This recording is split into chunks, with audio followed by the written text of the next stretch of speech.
So people often ask me how I met my wife. And I like people asking other people as well how they met their wife or their husband. It's always almost always an interesting story. Even the most boring story is an interesting story. And so in my case, it's in some ways a boring story, which is actually very interesting. We met in the traditional Jewish dating system, known as the shidduch system. That is, that we were complete strangers. I was studying to be a rabbi, and I was in New York. I went to Israel for a summer, and my wife-to-be also went to Israel for a summer. We were both teaching in the same program, but two separate sections of this program: a summer program for American students in Israel for some study. And the director of the program said to me that there's a nice young girl who is taking our women's program, and maybe you should look into meeting her. And he told the same to her, that there's a nice young guy doing our men's program, maybe you should look into meeting him. Now that was just a suggestion that he made. We didn't meet at that stage. All we did is look into each other.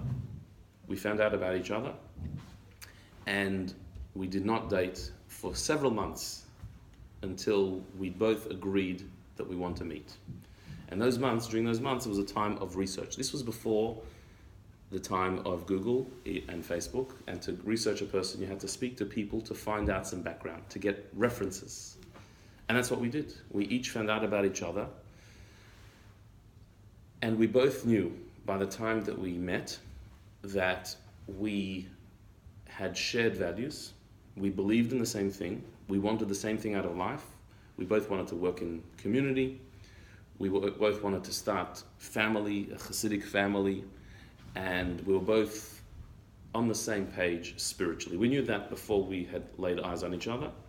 We knew a little bit about each other's family and upbringing, and so we agreed to meet.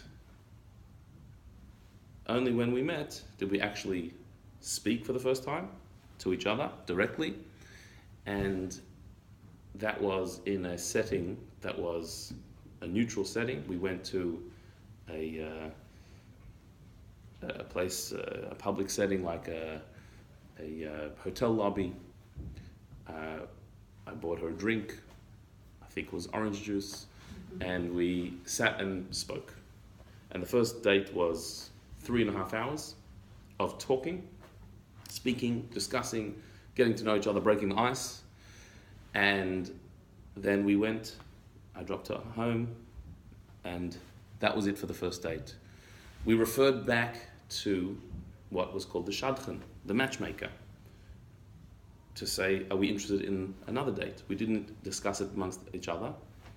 We went back, and I said, yes, I'm interested. She also said she's interested, so we met a second time. And the same thing, we would go to another hotel lobby and have another orange juice and have another discussion, and that went on for several hours. In between each date, there was no contact except for maybe a phone call to organize the next date. And we dated on average 2 to maximum 3 times in a week over a period of 4 weeks, 7 dates. The shortest date was probably that first one of 3.5 hours. The longest one was about 10 hours, a full day. And at the end of those 7 dates, 4.5 weeks, we got engaged. Both of us completely sure that this was it. 2.5 months later, we got married. So going from complete strangers who had not had a conversation to being married within the space of what's really a few weeks. And thank God that seems to have worked for us. That's almost 18 years ago. And when I describe this system and this way of meeting to people, it's quaint, it's cute, and you know, you can't argue that it must work sometimes, but logically, how how on earth could you make such a massive decision, like the person who you're going to marry, after just a few weeks of knowing each other, having never lived together, and you're supposed to know that this is it?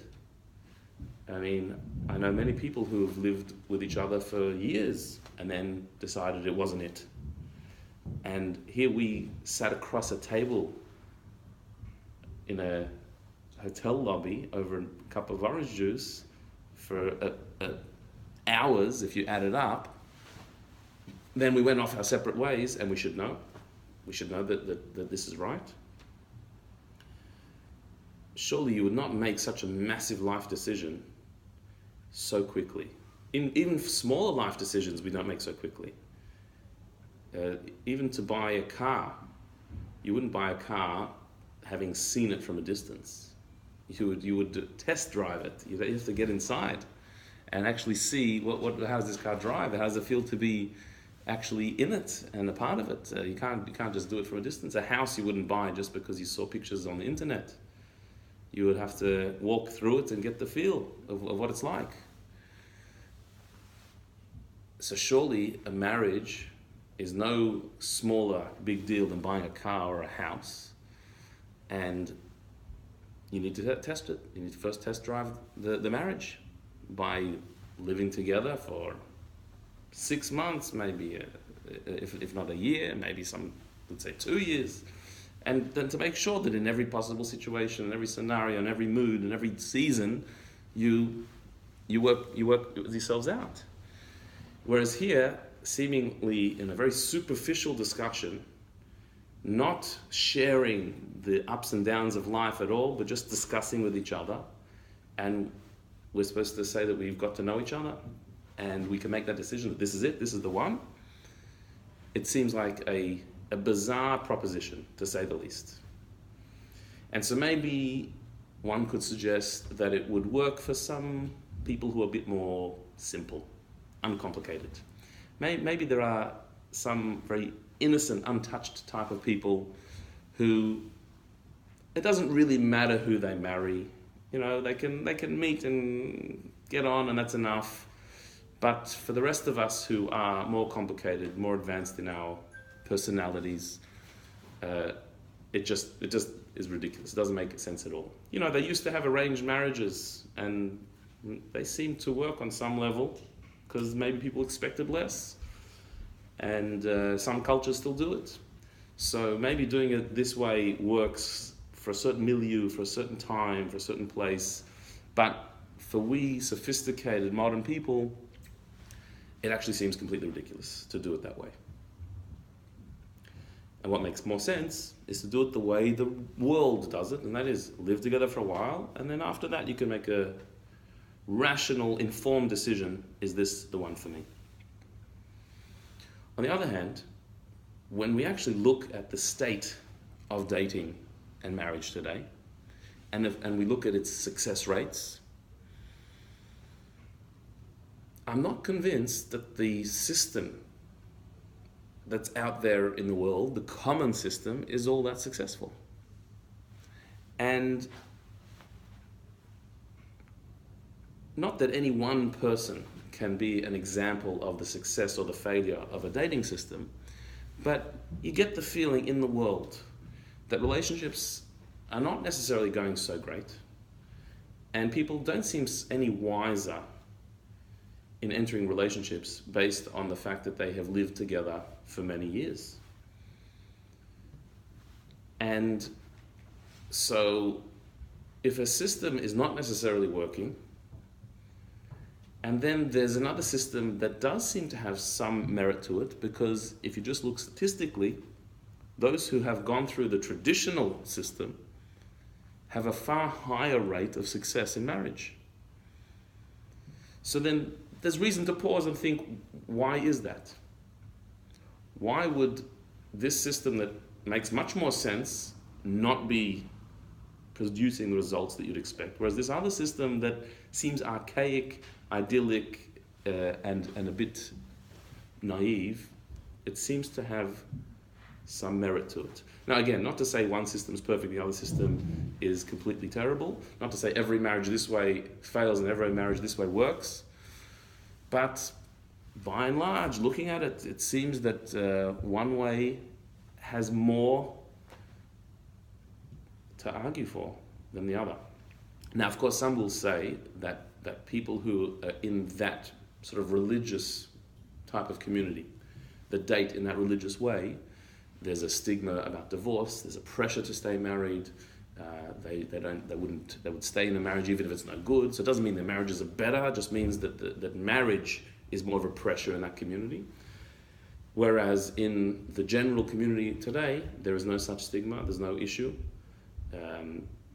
Getting divorced is not considered a bad thing. I know one woman who, when she dated, she said the way she would look at a guy she was dating is this the man I want my kids to spend their every second weekend with? So people look at divorce as merely an option. Like a prenuptial agreement. Right, correct. So in the world today, it's much more casual, and so maybe that's why. Maybe if divorce is acceptable, it's casual. Where it's not so acceptable. But I think that argument is a bit weak. First of all, because certainly in the Jewish religious world, divorce is an option. The Torah gives it as an option. It's not an ideal. It's not something that we should take lightly. But also, I think the other way around. Going into a relationship with a casual attitude to divorce is itself a shaky grounds for the relationship. Whereas going into it knowing that this should ideally be forever. And yes, there are certain circumstances when it's not, but that's not what we have in mind when we get married. That itself is strengthening marriage. So it's not that divorce is a stigma and therefore people stay in bad marriages. It's that divorce is seen as a last resort and therefore people get into marriages with the right intention to be there forever. But I think more than that, I think that there is something in the dating system that I was very lucky to go through that has a certain sense to it when you understand what dating really is and how people really work. And without that understanding, what may seem like a logical way to meet actually makes no sense whatsoever. And for that, we need a bit of wisdom. We need a bit of insight. We need to understand what is dating about, what are we trying to achieve, and how does the human being approach this? What happens to us when we meet somebody, and what are we trying to achieve when we meet that person? We need a bit more of an understanding of the inner workings of a person, which is not necessarily common knowledge. It's funny, we live in a time of an overflow of information, where we know so much, we have access to so much. We know what's going on anywhere in the world, intimately. The news that is happening, we can see it with our own eyes, we can be a witness to it. We know information. When we want to translate into any language, we can do it in our fingertips. When we want to remember a historical fact, we can look it up straight away. We have so much information at our fingertips, but self-awareness, an understanding of ourselves, of what a person is, of how a person works, not necessarily is that information so readily available. In fact, perhaps we're even further from it than ever. There's a wisdom of the human psyche, of the inner self, that we find in ancient wisdom far more than in modern wisdom, in many ways. And so even though we have understood many layers of the psyche much greater, in greater ways, and there are studies and institutes and many great works today, modern works, on the inner psyche, but an understanding of the workings of a human being, some of it we find in ancient wisdom far greater, far more insightful than any modern book in the world. And so what I want to explore is the Kabbalistic view of the way a human being enters into a relationship. of how we actually become a relating being, how we connect to another person, from the view of Kabbalistic writings. And with that, we can understand how dating can work, how it should work, and how it cannot work as well. So, when we use the word relationship, the context of our discussion, if we're talking about the Kabbalah of love, so we understand a relationship as being an emotional connection with a person. That entering into a relationship doesn't merely mean, in our context, doesn't merely mean sitting in the same room. There's a relationship with any two beings in the same room. There's a relationship. We're in the same room. That's already a relationship. But that's not what we're talking about. Or you can have a relationship where there's a co-worker, somebody who works in the same office as you, and so you do certain projects together. That's also a relationship. But that's not what we're talking about here. Here we're talking about an emotional bond, a love, a connection, a soulful energy that unites us. That's the relationship that we're talking about here. And so therefore, what we're essentially trying to explore is, what is that bond? What does it mean to be emotionally connected to somebody? And how is that created? Why are there some people who I can feel a deep emotional bond with, and others not so much? Why are there some people who I may get on with, I may agree with, I may have a good time with, but the emotional bond does not develop, whereas others, it does, and I do connect with? How do my emotions work? Why will I love this person and not that person?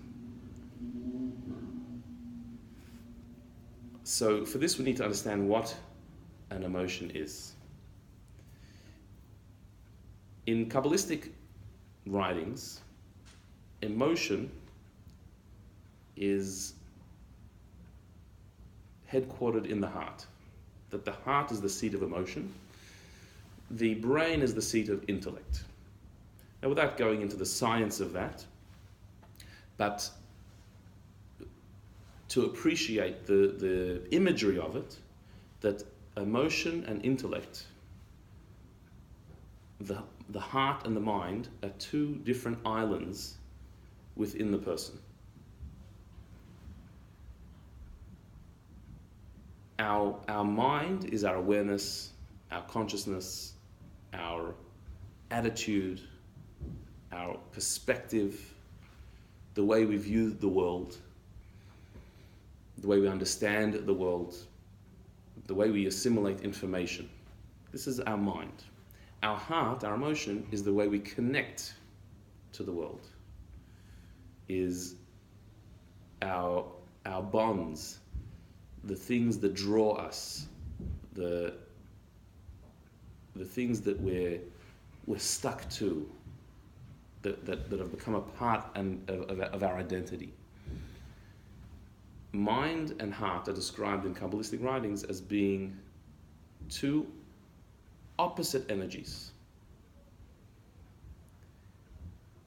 The mind is usually described as being cool, calm, and distant. The heart is described in Kabbalistic writings as being hot, passionate, and involved. The mind is like water, the heart is like fire. The mind is cool and calm. The heart is passionate and energized. And therefore the two opposite energies. The best way to understand this and clarify this, because this is what we need to do. We need to understand what emotion is, what is the heart about, how does it relate to the mind, and then we can understand how relationships work. To understand the distinction between mind and heart, the best illustration is an extreme example of an intellectual person as opposed to an emotional person. Now, every person has intellect and emotion, but we all know people, or we may be a person, who is extreme in one or the other. An extreme intellectual or an extreme emotional. The extreme intellectual person doesn't necessarily mean they're very smart. Intellectual doesn't mean you're smart. It means that the center of your being is intellect. Your reality is intellect. The way you function is through intellect. And again, we all have that, but there are some people who are extreme that way, who are quite unemotional and very intellectual. Such a person will be a person for whom everything is a concept, is an idea, is a thought. So you could go to such a person, an extreme intellectual person, and tell them, you are the most obnoxious person I've ever met. I can't stand you. And you could barrage them with insults, personal attacks, one after the other. An extreme intellectual person's reaction to that will be what? Logical. So therefore, why, trying to figure out why. As you said, maybe there's a reason behind it. Trying to figure out the reason. Has he or she done something? Or... right. So I'll say, okay, that's interesting what you're saying. So you're calling me an obnoxious creep. Okay. How did you come to that? You know, or what makes you think that way? That, you know, that's... They would view it from a total distance, not take it personally at all. Say, like, you've just presented a case against me. Interesting.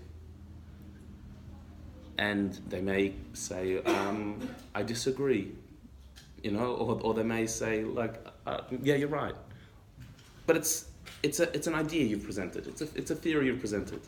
You presented a description of me.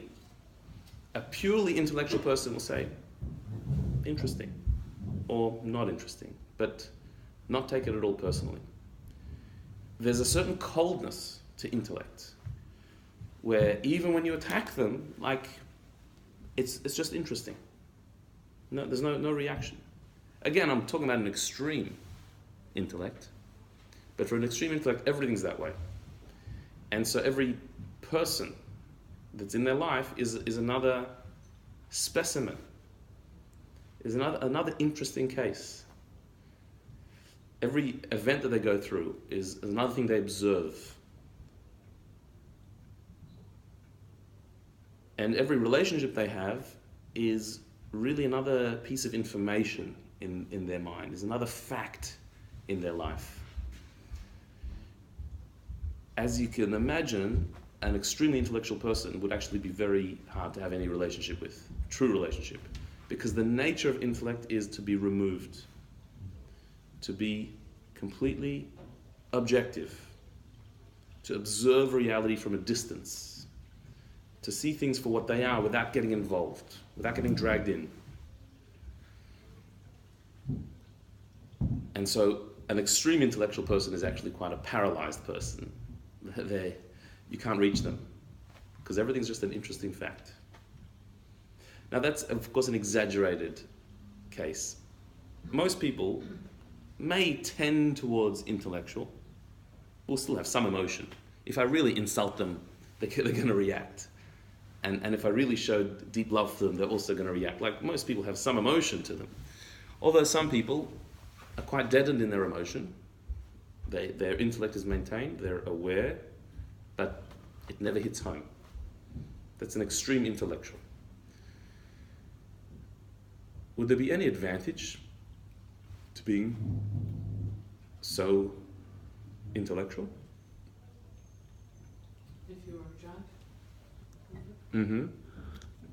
That would be a good example. If you're a judge, so what's a judge's job is to judge the facts. Yeah, be very objective.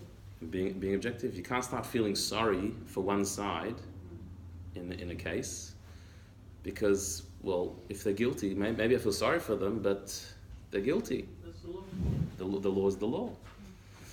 And so if you're judging a case, you've got to be removed from it. And a judge who is emotionally involved with a case has to remove themselves from it. You can't judge such a thing. So being a judge And I guess by extension, that means judging generally. When you need to make a judgment in life, not you're a judge in the court, but in everyday life, when you need to make a call, make a judgment. So for that you need to be removed. You need intellect. You need to be able to view the facts as they are without getting involved, without becoming biased, without taking a side and saying, okay, this is how things are.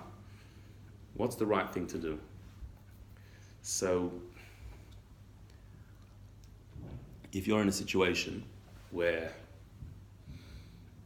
there's a dispute in your family or in your workplace, and you need to decide what's the right thing to do, well, you can't take a side. You have to say what's the best thing for the whole. So in a workplace scenario, we're trying to run a business here. We've got a clash of personalities pulling different ways. So somebody has to come in with intellect, with clarity of mind, and say, it's not that I don't like you or I don't like you, but what's the right way forward here? And has to judge that clearly from a removed perspective. That's where intellect comes in. That's the power of intellect. To view things from a distance, to be dispassionate. Not passionate, dispassionate. Away, removed, aloof, and judge things correctly. That's the power of our mind. To be objective. The heart is the exact opposite. Let's think of an extremely emotional character. Somebody who is not intellectual at all. Again, not because they're not intelligent.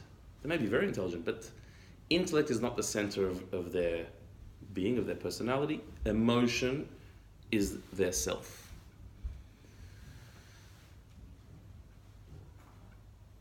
What is that person like? An extremely emotional person gets involved in everything, in everyone, in both sides of the argument. Yeah, I see what you're saying, but they're dragged to this side as well. They feel for everybody. They get involved with everybody's life. Your problem becomes my problem because I'm so entrenched in it. I'm so connected to it. I'm so open to it that I'm pulled in every single different direction. An extreme emotional person lives a very bumpy life. They're all over. The intellectual guy is so cool and calm and nonplussed by everything. The extreme emotional guy is pulled by everything. When you say something to them, you actually weren't telling them that they're an obnoxious creep. Like we told the intellectual guy he's an obnoxious creep, and he didn't even respond. To the emotional person, you didn't even say that to them. They thought it sounded like you were saying something to them, or the way you turned your nose, they took it personally. Because everything's personal, because everything they hear is them, is me, because they're connected to everything, because they're taking everything in. The extreme emotional person is also very difficult company. They're easy to connect with. They connect with everybody. You can feel very close with them very quickly because they're just so open and vulnerable. But it's going to be a roller coaster because every single little thing is taken emotionally. And emotion has no perspective. The nature of emotion is that whatever emotion I'm in it completely and totally, and there's nothing else in the world. When I'm upset, the whole world is terrible, it's the end of the world. When I'm happy, the whole world's happy with me. If I'm down, I'm down forever, and I'm never going to get out of this. If I'm happy, so then I'm on top of the world, and nothing could ever be better. Emotion doesn't have perspective. Intellect has perspective. Intellect views it from a distance and sees, okay, things are good now, doesn't mean they're going to be good tomorrow. Or things are bad now, doesn't mean they're going to be bad tomorrow. That's perspective, but that's intellect. Emotion doesn't have that. Emotion is the feeling of the moment. What I'm in is all there is. There's no bigger view, there's no bigger picture. It's just it.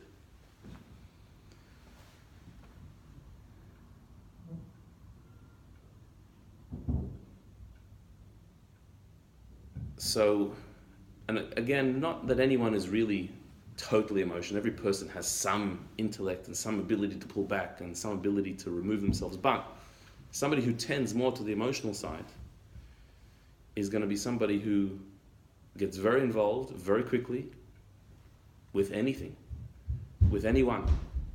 It won't actually matter. There's no perspective. So the extreme emotional person is the person who gets involved with the wrong relationships over and over again, and they don't see it. Everyone else sees it, but they don't see it. Everyone's saying, why are you doing this again? Can't you see? No, you don't understand. Well, emotion doesn't have perspective, so you can't see but I love him, but I love her. Like, there's emotion, so that's it.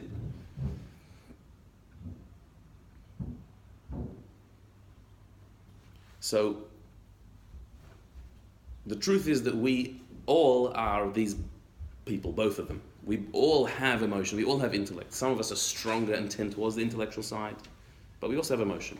Others are much more emotional types, but you also have intellect. We all have both, and we all need both. You can't live without both. The extremes, those two extremes, are both very unhealthy people who cannot really live a life. An extreme emotional person is just flying from one thing to another all over the place, getting hurt all the time and not understanding why, and probably hurting other people as well and not understanding why. The extreme intellectual person is so removed, so disconnected, that you never touch them. They have great perspective, but they're never alive, they're never there, they're never present. So the two extremes are very unhealthy people. Most of us are somewhere in between, somewhere in the spectrum, either tending this way or that, but we all have both.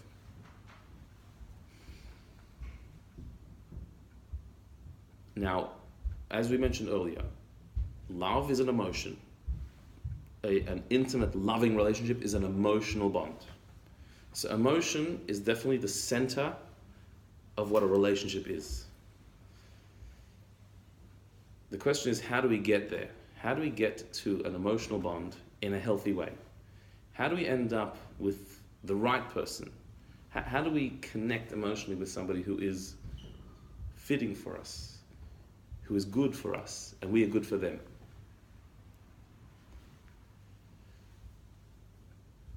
So, for this, we need to do a little bit the opposite of what it seems common wisdom teaches us about what a relationship is. It seems that the way relationships flow in our world is that emotion runs it, leads it, and intellect plays a role, maybe a secondary role. And that needs to be reversed for it to be healthy. Intellect has to lead and emotion come later. The way most relationships work today is that, why would I enter into a relationship with this person and not somebody else? It's usually because of some emotional attraction. That there's some feeling I have for this person as opposed to that person. And so therefore I pursue this one, not that one. So it could be that I just saw them at a party and started a conversation and felt good, or I met them at a dinner, or I know them from way back, and there's some feeling I have towards that person. And that feeling is what invites me into the relationship. It just feels good, it feels right. Intellect is not playing such a part at the moment, because why would it? We're not talking about a job interview where I'm seeing if this person is appropriate to work in my company. There I need to judge them, I need to be analytical. Here we're talking about a relationship, and a relationship starts with feeling. So if a feeling starts to flicker, so then we've got something to talk about. The problem with that is that emotion has no perspective. And that feeling I have towards that person is not based on anything other than feeling. And that can lead me into the completely wrong direction.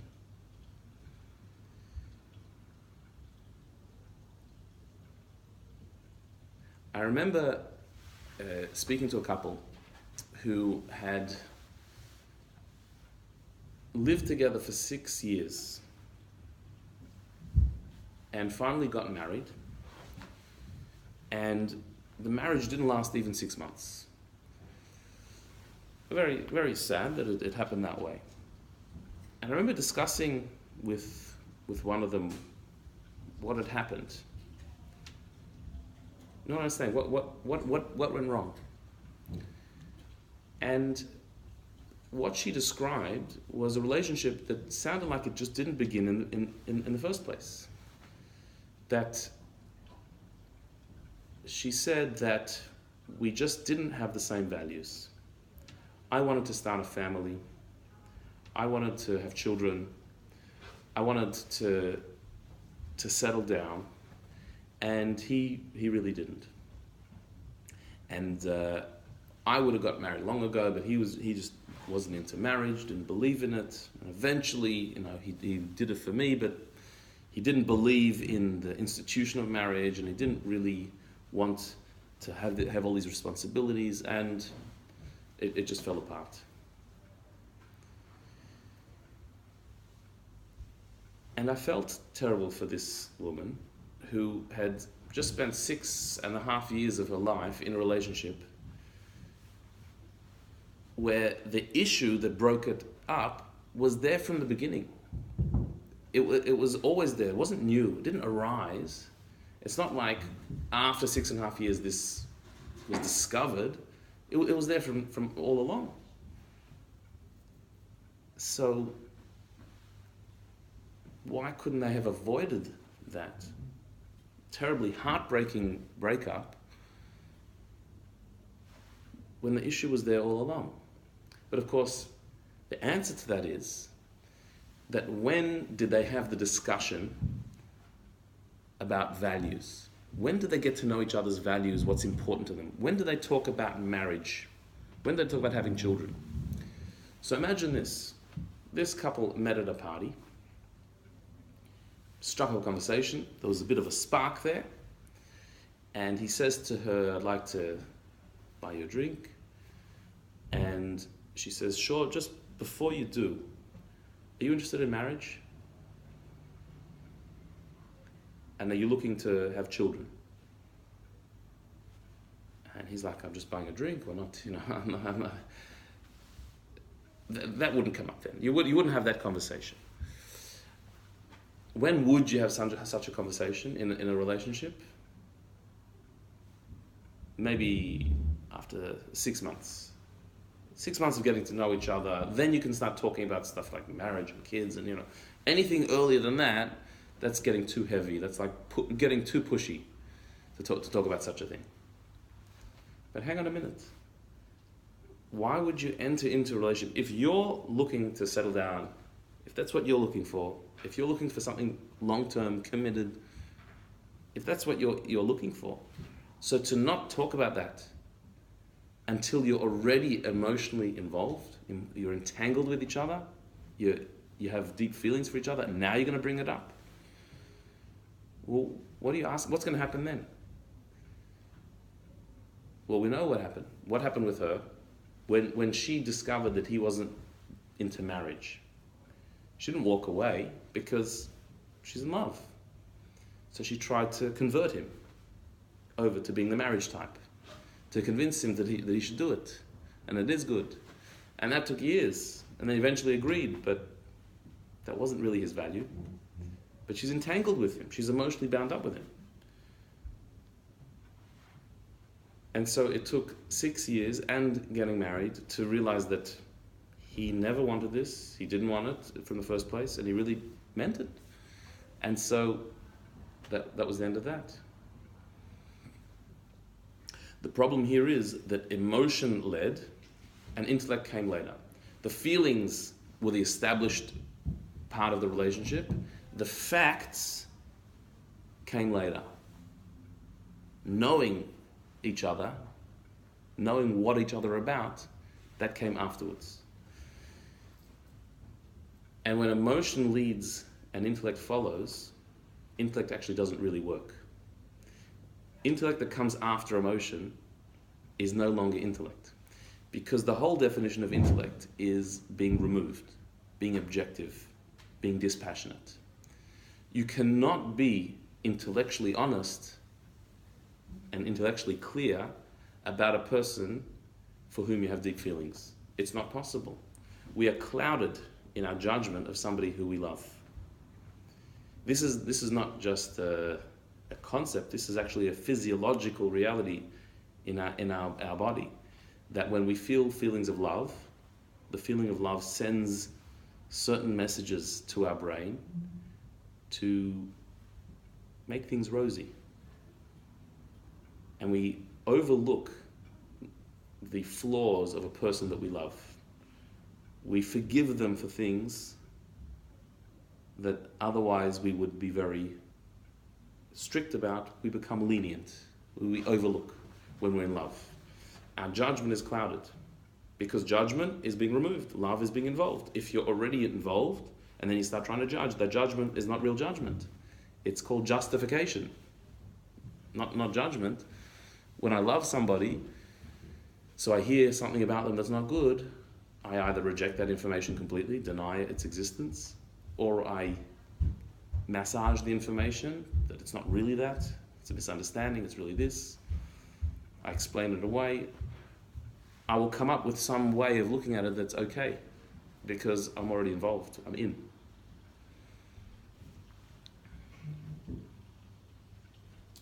Why would God create us in such a way that our judgment becomes clouded when we're emotionally involved with somebody?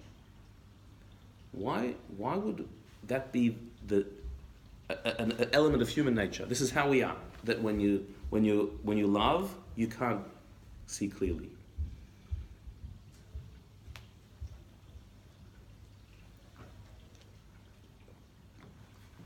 What's the benefit of that? Because it helps rule out those that are not right for you, because it won't work. You get too emotionally swept up in it. It's going to fail, and eventually you'll have to learn from that if you want to change. And you'll have to apply into that, don't you?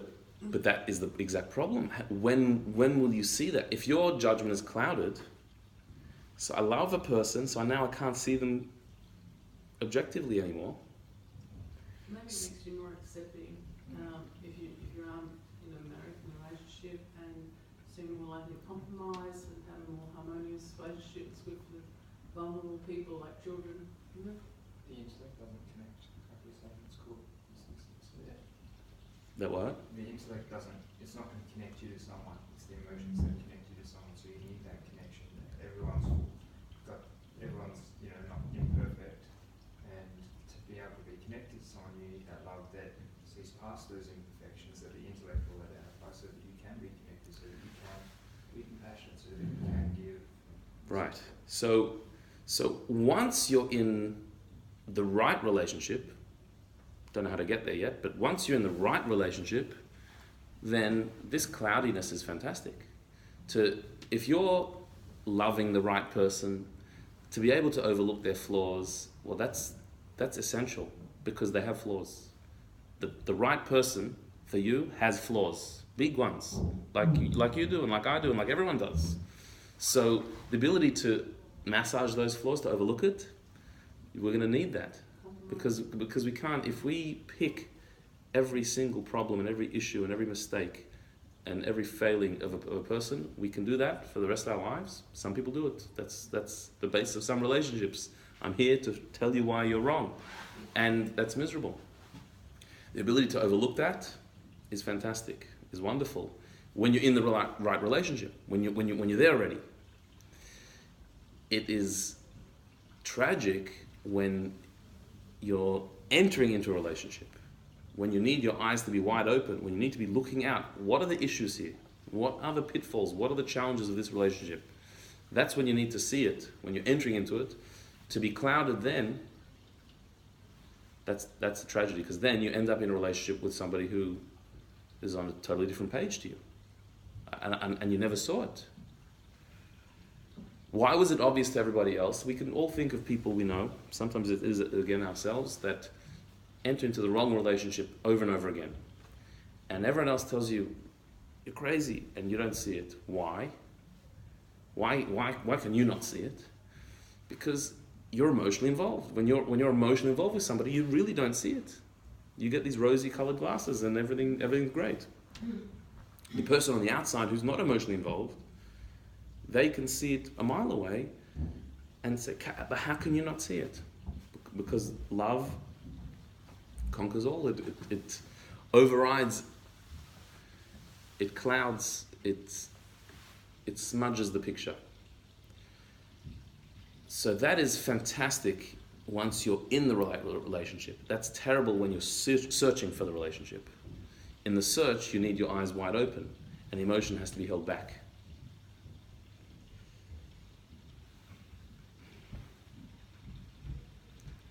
So how do we do that? How do we find the right one, and then time emotion to come at the right stage when we should be becoming blind to the flaws? How do we do that? So this takes a very concerted effort and a very deliberate approach to entering a relationship. It has to be quite systematic, that my mind has to lead and my heart has to follow. That before I agree to let my heart go, I need to know that it's going in the right direction. I need to know, what am I getting myself into? So this means that before emotional involvement comes information. I need to know, who are you? Where are you going in life? What are your beliefs? What are your values? What's important to you? What stage are you at? I need to know that before anything starts. Because if I'm at the stage where I want to settle down and you're not, you may be a wonderful person, but that's not going to work. And if I'm a person who has strong beliefs about the way I want my home and my family to look, and you also have strong beliefs and they're very different to mine, then that's going to be a problem. If you're a person who likes tennis and I'm a person who likes soccer, that's okay. That's actually all right.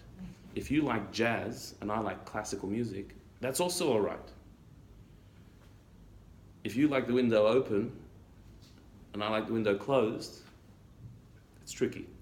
But we can work something out. But if you believe in God and you don't, well, tricky. How much are we talking? Is it a vague belief or is it a strong belief? Is this the most important thing in your life, or is it like one of those things? If you're a person who has a certain religious connection and another person has a different religious connection, that's tricky. That's a value, that's a life that both can be respected, but they not necessarily can be shared. If you're a person who wants family and there's a person who doesn't want family, there's no compromise in that one.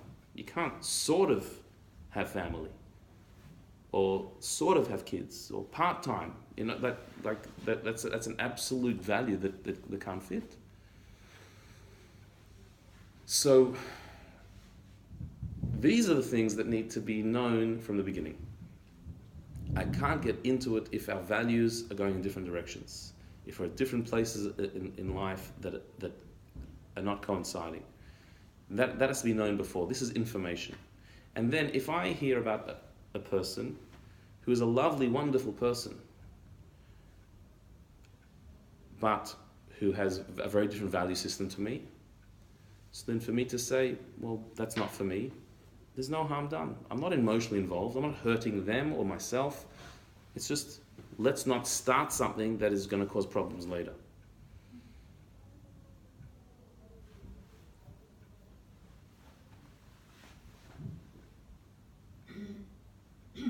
And what if we do have similar values? And what if we do have a similar goal in life, and we are at the same stage, and we both want to settle down, and we both want a family, and we have our priorities in sync? So if we've got all that, so then it doesn't mean we're ready to embark on life together. We have to then meet, and we have to have conversation, and we have to see, is there a connection? Is there a spark? Is there an attraction? Do we enjoy each other's company? Can we communicate? But that's not going to take so long to find out. If the values are there, so then the clicking part, the seeing if you click, if you enjoy each other, that doesn't have to take so long.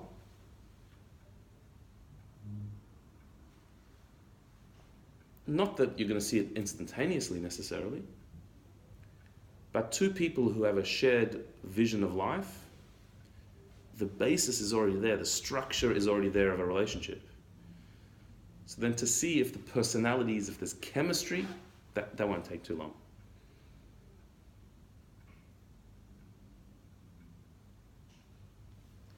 So when the intellect leads the emotion, then the challenge will then be to allow yourself to become a bit subjective. Lose your objectivity a bit.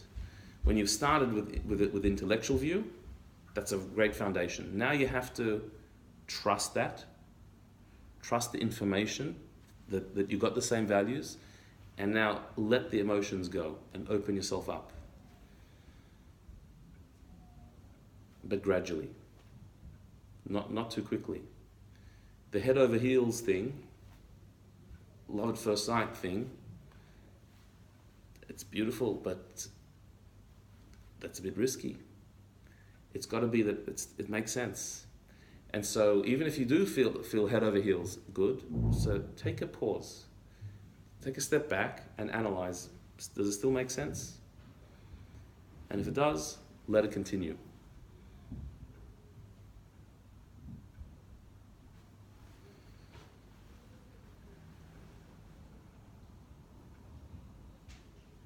And if everyone's telling you you're crazy, maybe you are. Maybe you should listen to that. But if you've started with intellect, so then you should be able to step back and hear, oh, you're saying I'm crazy?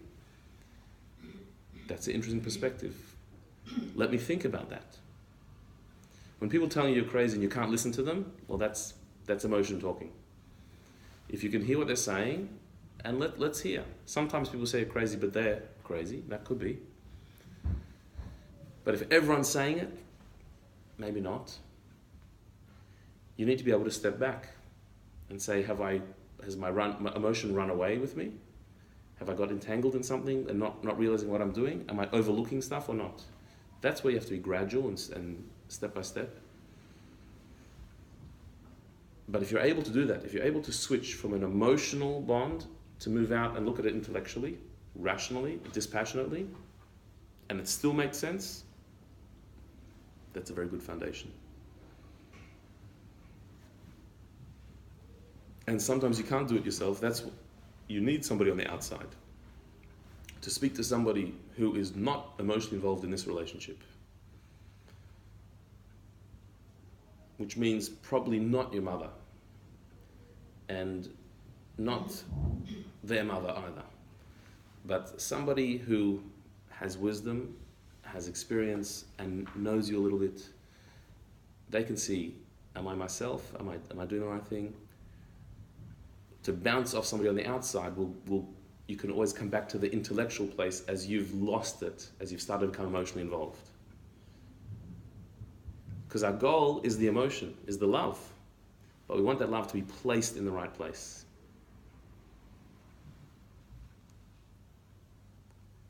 The Kabbalists say that emotion is the most powerful force in the world.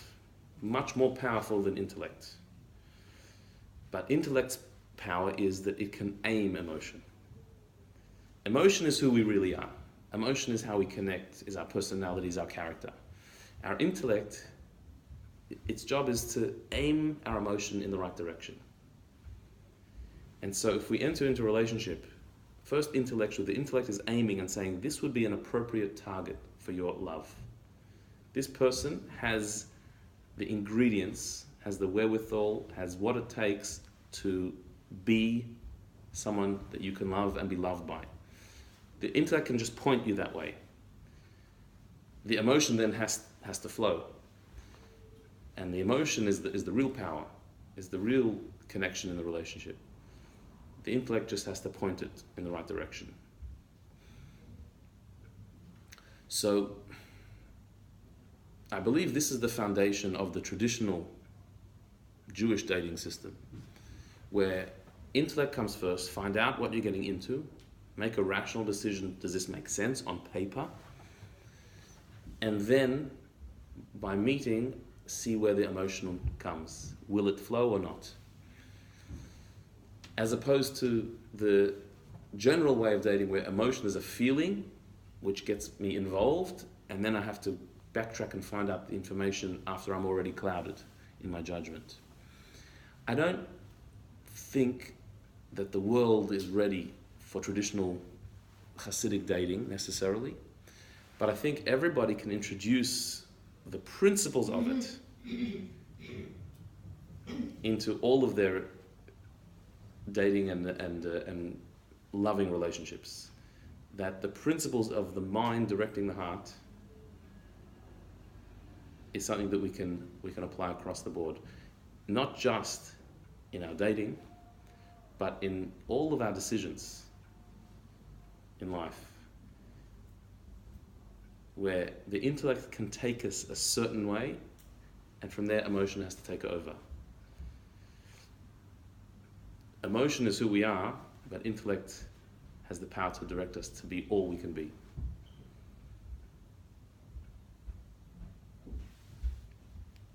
Okay, any questions, statements, comments?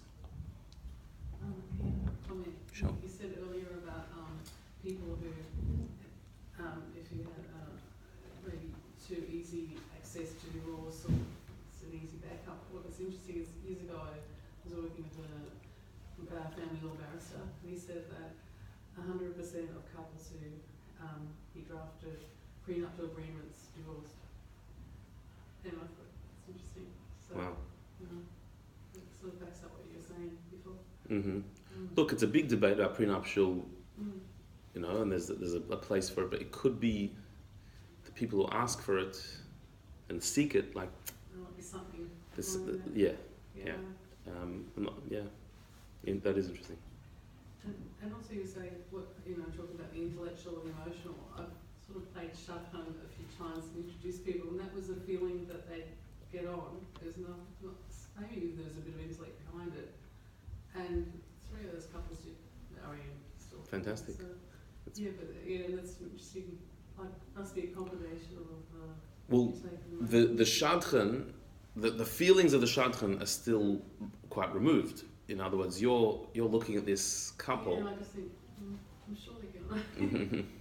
That's great, and some people do have a good insight into who may or not get on. Sometimes it's the opposite. Sometimes the people who you think will get on don't, and think people you'd never think would do, and that's also okay. But yeah, some people have that sense, and it's a big mitzvah. Just wondering if there's more like this emotional thing or an intellectual. Maybe it's a combination of both. Well, maybe that's sort of intuitive, like some type of intuition, a sense of of people being a good match. Yeah. And I think one last thing, I think I asked you ages ago, there's a couple, years ago I lived in Japan and there's a couple there, and both from, a friend of mine introduced them, she was French, and they're both French, this couple in the synagogue in Tokyo. Both from Paris, both spoke English, French, even Japanese, both had independently decided to go on Aliyah and go to Israel after their sojourn in Japan, and so she introduced them and they ended up getting married, and the clincher was they're born on the same day, the same year, 2 hours apart. Wow. And they lived a few streets away in Paris, went all the way to Tokyo to meet. And yeah, and I think you said at the time they were like mirror twins, is that right? Yeah, it could be that Mirror souls? their souls, the souls were connected. The fact they're born on the same day. Yeah, and same year, Yeah, that. And one time I visited them in England a few years later, and they came and one hurt one side of their leg and the other one hurt the right. You know, I was like, oh wow, this is really made. Yeah. And obviously, they were meant to be. You know, it's just bizarre but very interesting. Yeah. Sometimes it can happen that way where it's very obvious. Sometimes it's also not. You know, like two people who are so different and so, but like they complement each other. And I think if we rely there again on intellect, meaning there doesn't have to be like a magical sense that we're a couple. It has to make sense that we're a couple. It has to be that we have the same values. Then there has to be the magic of feeling and attraction, and that has to come as well. But it's got to make sense on paper first. And then the magic can come. All right. Thank you. Thank you.